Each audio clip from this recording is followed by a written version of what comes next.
Welcome to the Mantal Grand. Study this surveillance footage carefully. March 14th, 2024, Maplewood, Virginia. A residential security camera positioned at the rear of a home records precisely 31 seconds of footage. You're watching an elderly white-haired man confined to a wheelchair, seated on a stone patio. A black woman, age 35, dressed in navy blue medical scrubs, emerges from the back door and walks toward him. She leans down, her hand rests on the wheelchair's armrest, and she kisses him on the lips. Genuine, intimate, lasting 4 seconds. Then she straightens her posture, moves behind the wheelchair, and pushes him back toward the house. At 6:35 p.m., they both exit the camera's fields of view. This marks the final time Alicia Turner is seen alive. 11 days pass. March 25th, 2024, 6:47 a.m. An anonymous call reaches the Maplewood Police Department. A male voice, electronically distorted, eerily calm. Riverside Warehouse, Unit 4B. You'll find a body. The line disconnects. Detectives respond. The warehouse has been abandoned for 3 years. They force entry into Unit 4B, a back room, padlocked from the exterior. They cut through the lock. Inside lies Alicia Turner, hands restrained behind her back with zip ties, ligature marks visible around her neck, still dressed in the navy scrubs from 11 days prior. She'd been deceased for 11 days, while the entire community searched desperately for her. Most people believe this is a story about a random kidnapping. They're wrong. This is a story about $2.5 million, a revised last will and testament, and a family that paid $50,000 to eliminate someone they perceived as a threat to their inheritance. September 12, 2021. William Hargrove, age 79, is T-boned by a pickup truck traveling at 50 miles per hour. He survives, but his vertebrae are shattered, paralyzed from the waist down permanently. William has 3 living family members: his son Bradley, 54 years old, his daughter Christine, 51, his grandson Tyler, 29.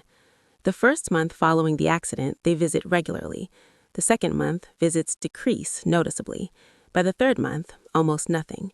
Bradley visits twice during the entire first year. Christine, once. Tyler, never. William spends his 80th birthday alone, staring at a phone that remains silent. Investigators later discover his journal from November 2021. The entry reads, "My family vanished the moment I became a burden. I was only valuable when I could write checks." December 14th, 2021. William hires a home health aide through Premier Care Services. The agency sends their highest-rated professional, 4.9 stars, 47 satisfied families. Her name is Alicia Turner, 32 years old, born in Richmond, the first in her family to attend college, nursing school. But her mother receives a stage 4 cancer diagnosis. Alicia drops out to provide care. Her mother dies 6 months later. Alicia never returns to school. Instead, she becomes a certified home health aide. Alicia arrives at William's residence for her first shift. He's sitting in his wheelchair near the window, staring at nothing. He doesn't acknowledge her presence. He's given up on people. Alicia asks one simple question. "Mr. Hargrove, what's your favorite meal? The one you'd make if you could stand in a kitchen again?" William turns. Someone's asking what he wants, not what he needs, what he wants. "Homemade lasagna, my late wife's recipe." 2 days later, Alicia brings ingredients, makes it with him, sets everything at counter height so he can help from the wheelchair. When they eat together, William cries. It's the first time he's felt alive since the accident. Over the next year, Alicia goes beyond her job requirements. She learns William loves jazz, brings her personal record collection. They listen to Miles Davis during therapy sessions. She discovers he read poetry, finds his favorite book, reads to him every afternoon. She takes him to parks, restaurants, places where people see him as a person, not a wheelchair. William starts smiling again, laughing, hoping. One evening in June 2022, William asks, "Why waste your time with a broken old man?" Alicia looks directly at him. "You're not broken. You're just waiting for someone to remind you that you're still here." That's when William realizes he's falling in love. He doesn't say anything. He's 82, she's 33. It seems impossible, wrong, but he can't suppress the feeling. By 2023, they've developed a daily routine. She arrives at 8 a.m., breakfast together, therapy, conversation about everything. Alicia starts noticing how William looks at her when he thinks she's not watching, how he smiles the moment she enters a room, and she realizes she's falling in love too. September 8th, 2023, William tells her everything. I'm in love with you, not because you take care of me, because of who you are. I know I'm 82, I know this is insane, but I had to tell you. Alicia leaves without responding. William is devastated.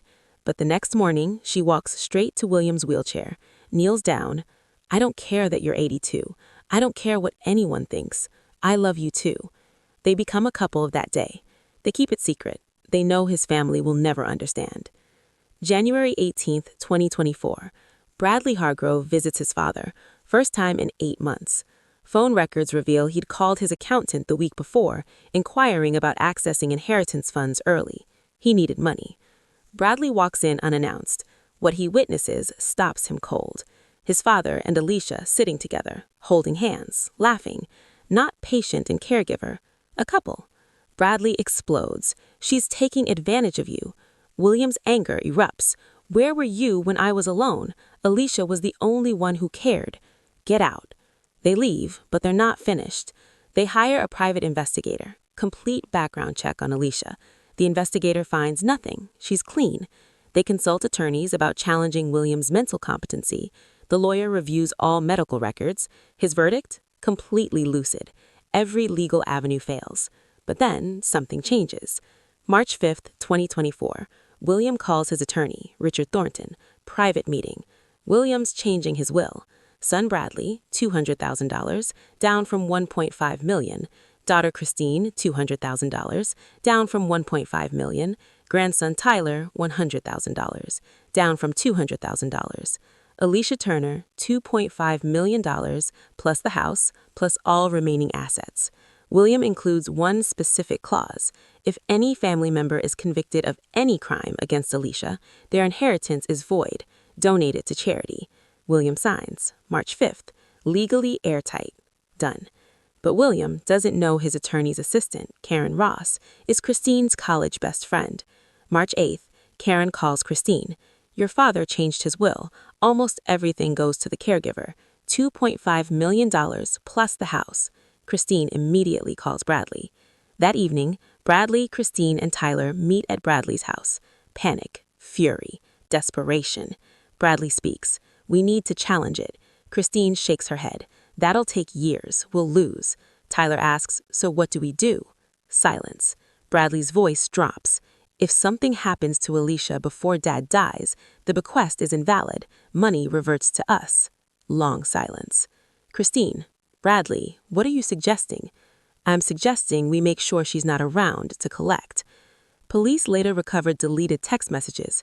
March 9th, Bradley to Christine and Tyler. We can't let her steal what's ours. Christine, what are you proposing? Bradley, Tyler has military connections, people who handle problems. Tyler, I know someone, but this is serious. Are we really doing this? Bradley, do we have a choice? March 10th, Tyler calls Vincent Cross, ex-Marine. Dishonorable discharge, multiple assault charges. Vincent brings in Ramon. Both have done this before. Price, $50,000. $25,000 upfront, $20,000 after completion. Bank records show Bradley withdraws $25,000 in cash on March 11th, another $25,000 on March 13th. Vincent and Ramon start watching William's house on March 12th, learning Alicia's schedule, when she arrives, when she leaves, what car she drives. 3 days of surveillance. This wasn't impulsive, this was surgical. March 14th, 2024, Thursday. Alicia's last workday before a week off. William has a surprise planned, wants to propose, bought a ring 2 weeks ago. Alicia doesn't know. She also doesn't know that Vincent and Ramon have been watching for 3 days. Around 11 a.m., Bradley texts Tyler, today, go. Tyler responds, already in motion. 8 a.m., Alicia arrives, breakfast with William, scrambled eggs, toast. William tries to flip a pancake from his wheelchair, fails. They laugh. Normal morning, happy. The day passes, therapy, jazz, conversation. Around 6:30 p.m., they decide to sit outside on the patio. Beautiful day. warm for March. The camera is recording, motion activated. 6:34 p.m. Watch carefully. Alicia pushes William's wheelchair onto the patio. They talk. She's smiling. He says something that makes her laugh. Then she walks around to the front of the wheelchair. This is the moment. Alicia bends down, places her hands on the armrests, and she kisses him on the lips. Genuine, intimate, lasting 4 seconds. Then she straightens her posture, moves behind the wheelchair, and pushes him back toward the house. At 6:35 p.m., they both exit the camera's field of view. This marks the final time Alicia Turner is seen alive. Inside the house, Alicia helps William settle. She tells him she's heading home, errands. He asks to stay for dinner. She can't tonight, but she'll see him tomorrow. William smiles. Tomorrow. Alicia gathers her things, kisses William goodbye, walks out at 6:47, gets into her green Honda, drives away. Vincent and Ramon are parked 3 blocks away, waiting. The moment Alicia's car turns the corner, Vincent follows. Alicia drives toward town, needs groceries, routine stop. At 6:58 p.m., she pulls into the parking lot, parks near the back, away from the main entrance. Fewer people, quieter. That's what they counted on. She gets out, pops the trunk, reaches for shopping bags. The white van pulls up fast behind her car. 2 men jump out. One grabs her from behind. She screams, fights. But Vincent is 6'2", 220 pounds, former military. Alicia is 5'7", 130 pounds, no chance. Ramon moves fast, zip ties, hand over her mouth. They lift her into the van, 30 seconds total. A store employee hears something, looks over, sees a white van speeding away. Thinks it's weird, but doesn't call police, doesn't write down the plate. Alicia's car sits there, trunk open, door open, purse on the ground, shopping bags scattered. Store security doesn't notice for 40 minutes. When they do, they call police at 7:44 p.m. By then, Alicia has been gone 46 minutes, and she's already at the warehouse. Riverside Warehouse, Unit 4B. Abandoned for 3 years. No security, no cameras, no witnesses. Vincent parks at the back. They carry Alicia inside. Back room, small, no windows, 1 door. They put her on the floor, hands zip-tied, and Vincent does something investigators will call the coldest detail. He doesn't hurt her right away. He talks, tells her why she's there, that William's family paid them to make her disappear, that it's business, that she was in the way of $2.5 million. Then around 7:45 p.m., 47 minutes after she was taken, Vincent strangles Alicia Turner to death. She fights, struggles, can't break free. 3 minutes, then she stops moving. They leave her body in that room, lock the door, drive away. They meet Tyler 2 hours later at a rest stop 40 miles out. Tyler hands over a duffel bag containing the second $25,000 in cash. Tyler asks, "Is it done?" Vincent nods. She's gone. Tyler asks, "No loose ends?" Ramon, "None." Tyler drives home, arrives 10:17 p.m. His wife asks where he's been. Business dinner that ran late. She believes him. Tyler goes to bed knowing he paid 2 men to murder someone and sleeps fine. Meanwhile, police respond to the abandoned car at 7:44 p.m. They find Alicia's purse, phone inside, wallet, keys, everything. Car unlocked, trunk open, clear signs of struggle. Within 2 hours, police issue an alert. 35-year-old woman abducted from parking lot. Police interview William that night. Detective arrives at 9:30 p.m.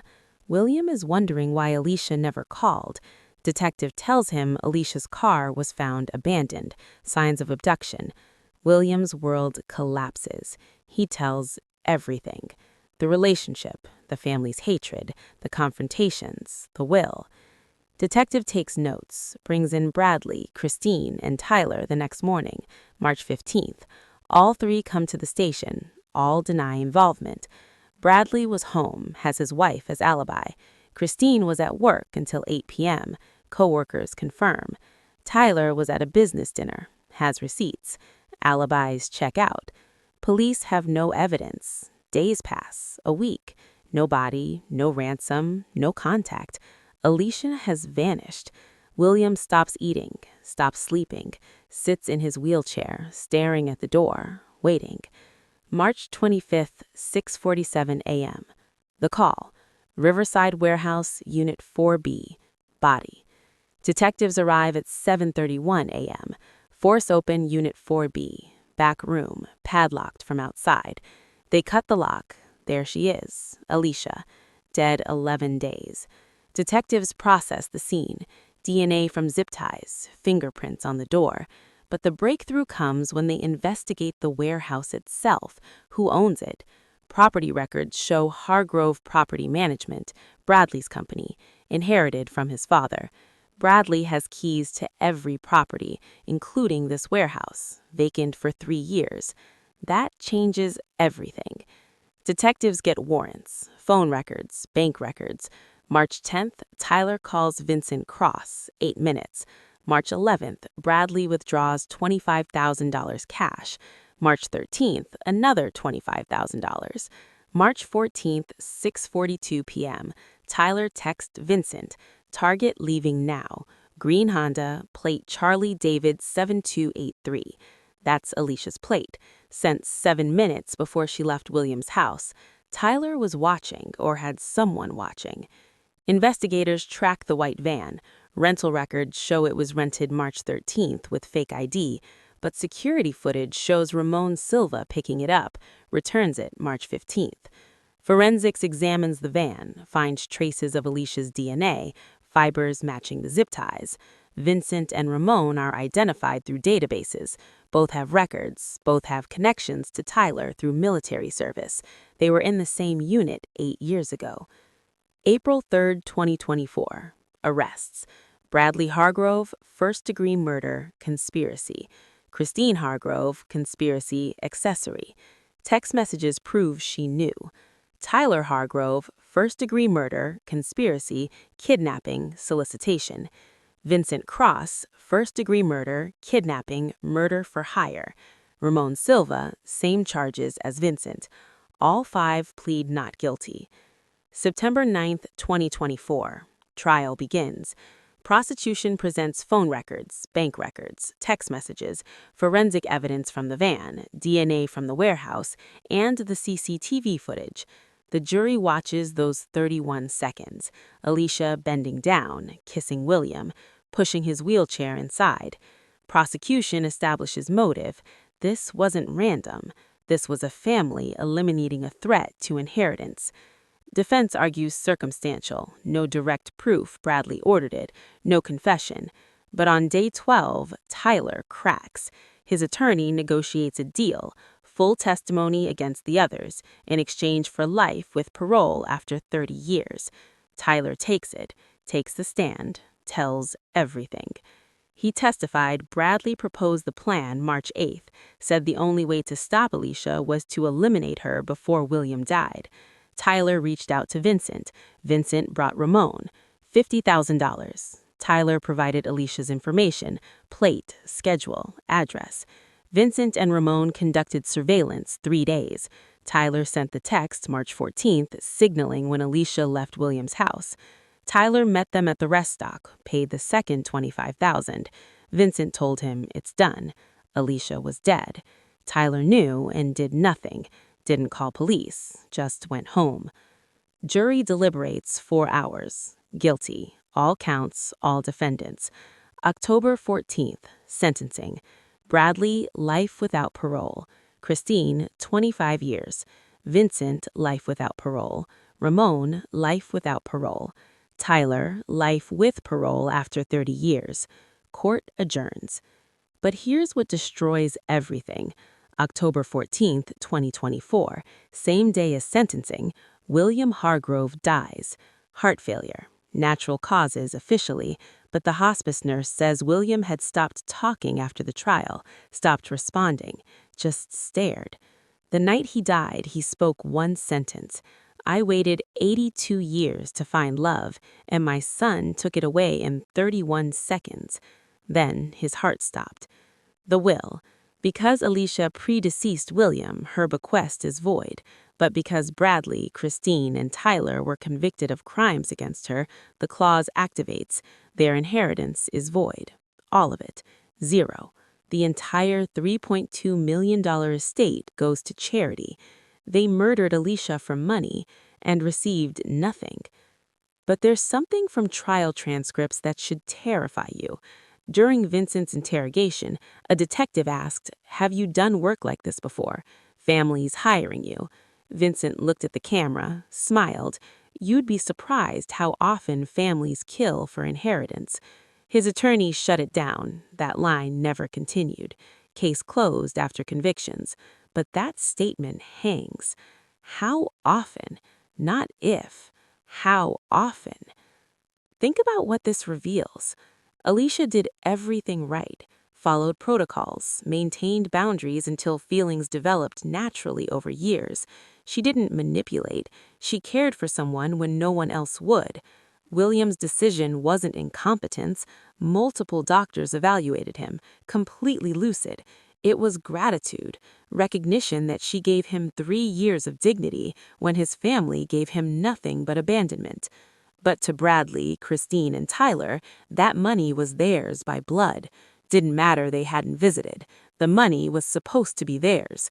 When they discovered it wasn't, they eliminated the obstacle. March 14th, 6:34 p.m., Alicia kisses William on the patio. She has no idea that 3 blocks away, 2 killers wait in a van. She has no idea Tyler already sent her license plate. She has 24 minutes of freedom left. She's just kissing someone she loves. 31 seconds later, she's inside. 13 minutes later, she leaves. 11 minutes after that, she's grabbed. 47 minutes after that, she's dead. 11 days later, she's found. 6 months later, killers convicted. 7 months later, William dies. All because a family decided inheritance was worth more than human life. If you work in healthcare, especially home care, understand this.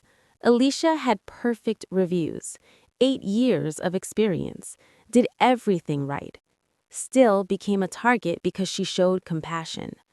The warning signs weren't her behavior, they were the family's reaction.